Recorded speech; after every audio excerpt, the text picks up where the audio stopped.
President Zelensky has confirmed North Korean troops are fighting in Ukraine, marking a significant expansion of the Russian-North Korean military partnership alliance. But what does this mean for the ongoing war? While the presence of North Korean soldiers is generally viewed as a troubling development, it highlights more of the Kremlin's double standards. The Kremlin has long warned that any Western troop involvement in Ukraine would have severe consequences. Yet here we are. Russia is doing just that, actively recruiting official foreign troops to fill gaps in its own military. And this reliance on North Korean soldiers, however, could indicate that the Kremlin is facing severe shortages, not just in its weapons, as we already know, but also in manpower. So how will this help the Kremlin?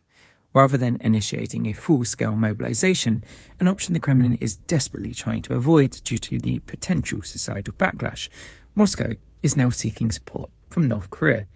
In the past, they have turned to prisoners or forcibly drafted Ukrainians in occupied territories and offered hefty one-time money incentives, reportedly as high as $31,000 in the Belgorod region, for them to serve in the Russian military.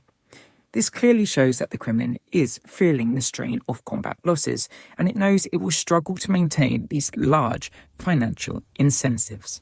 So what better choice than to use the North Korean military personnel as cannon fodder? It's doubtful Kim Jong-un would care that much, as the partnership advantage would be too good for him to refuse. These soldiers could therefore be deployed in high-risk areas, effectively serving as that cannon fodder to shield more experienced Russian troops. This tactic then therefore allows Russia to sustain pressure on the front lines while conserving its own highly trained resources. North Korea's involvement in the war, though, is nothing new. Back in 2022, Margarita Semyon claimed that 2,000 North Korean soldiers were already serving alongside the Russian forces. Fast forward to early 2024, and the number reportedly grew to an expected 10,000 North Korean engineers sent to the occupied territories of Donetsk and Luhansk, with the delivery of North Korean weaponry. So, what does North Korea gain in return of this? Military expert and former SBU officer Ivan Stupok told Radio NV that North Korea is receiving substantial incentives from Russia in return. These could include gold, cash, technology, military equipment, and potentially even nuclear arms.